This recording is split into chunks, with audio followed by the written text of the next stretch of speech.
Surat kaning Isaias 66 versikulo 17 nga mao man gini lang gamiton nga Isaias 16:17 katong nagkaog baboy menperno mao man ilang gamiton jud hukman sa to pa menperno kanili yung panahon sa Isaias nga gisulat ni propeta Isaias ang giingnan niini katura mga Hudiyo nga gisugos Ginoo nga dili pagkaog baboy. Ang mga Hudiyo raman to. Basa ko itong Leviticus 17. Moises ingna ang mga Israelita. Sa ito pa, itong mga Hudiyo nga kini mo masunod nga ang baboy dili niyo kanon. Sa ito pa, ang ingna nini ang katurang mga Israelita. Walay labot ang mga hintil. Walay labot. Kaya nga naman, giyo man dili sa katong dili Hudiyo. Ginan sa Colosas 2:13. Sa giyon sa Colosas 2:13. Sanglit kay dili man kamo mga Hudiyo, wala kamoy labot sa balaod. Ano giyon sa Colosas 2 versikulo 13? Mao to balaod man to sa mga Hudiyo. Ang giingnan si Moises man mo na kagay utot ning mga SDA, di kasabot sa Biblia. Di kasabot yun, bisa unsaon. Itong basahon ng Colosas 2:13. Apa itong Colosas 2:13 daraw? Biblia sa mga espiritu. Kaniad ko patay kamo sa espiritu, tungod sa iyong mga sala. O tungod kay dili man kamo mga Hudiyo, o busa, wala kamo may sakop sa balaod. Ato pagkato sa Isaias, ang ingnan niya to, mga Hudiyo ra. Unsa pa giyon sa Salmo? Salmo 147 versikulo 19 ngatos 20. Katong balaod nila apil bata wala ay. Salmo 47. Salmo 147 19:20. Sa igon dia. 47:19. Giyatag niya ang iyang mensahe ngadto sa iyang katawan. Ang iyang balaod og pahimatngon ngadto sa Israel. Wala niya buhata kini sa ubang mga nasod. Wala sila masayod sa iyang balaod. Ano pa? Karon wala tay labot sa balaod. Wala tay labot sa balaod sa mga Hudiyo. Wala tay labot iya ra to. Busa katong balaod sa mga Hudiyo.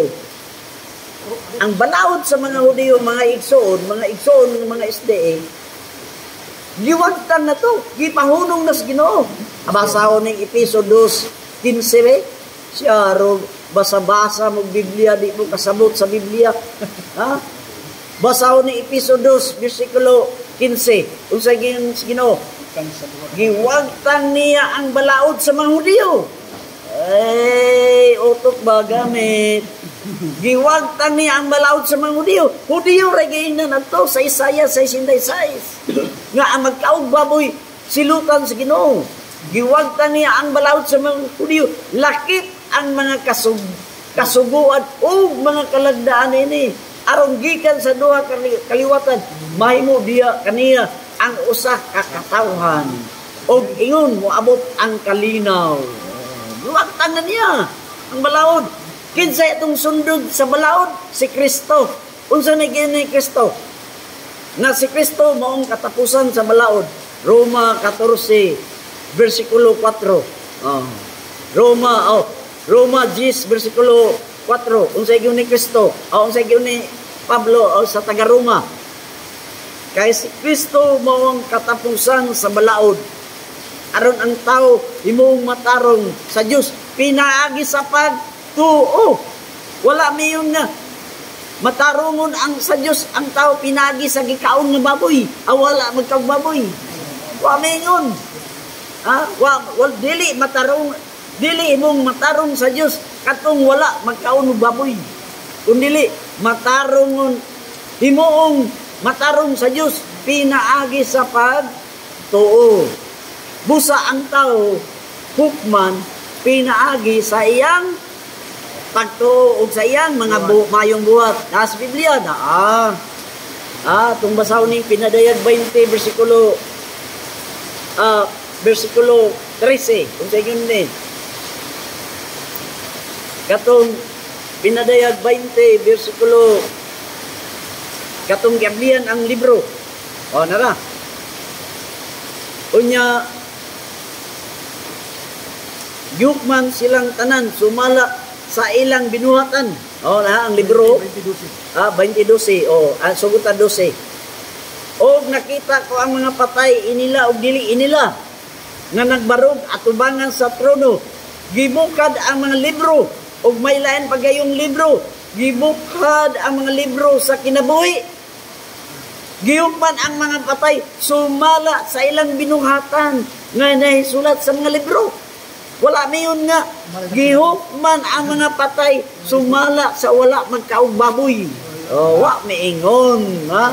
O sa yun na gihukman ang mga patay sumala sa ilang binuhatan na isulat sa mga libro. 13. O niya ang kadagatan, ang kamatayon, o ang hadis, gitugyan sa mga patay nga diya kanila. O gihukman silang tanan, sumala sa ilang binuhatan. Tawa? O sa yun, sumala sa ilang binuhatan. Wala mayon nga, sumala sa ilang pagkaon sa baboy. Wa miingon, ha? Busa katong Isaya 66 sa mga Hudiyo ra to'y giingnan. Unya katong balaod sa mga Hudiyo gibungkag na sa Ginoo. Pinaagi siyang kamatayon. Gamitan na yung utok ba ayuhan na pagsabot ang Biblia. Mara na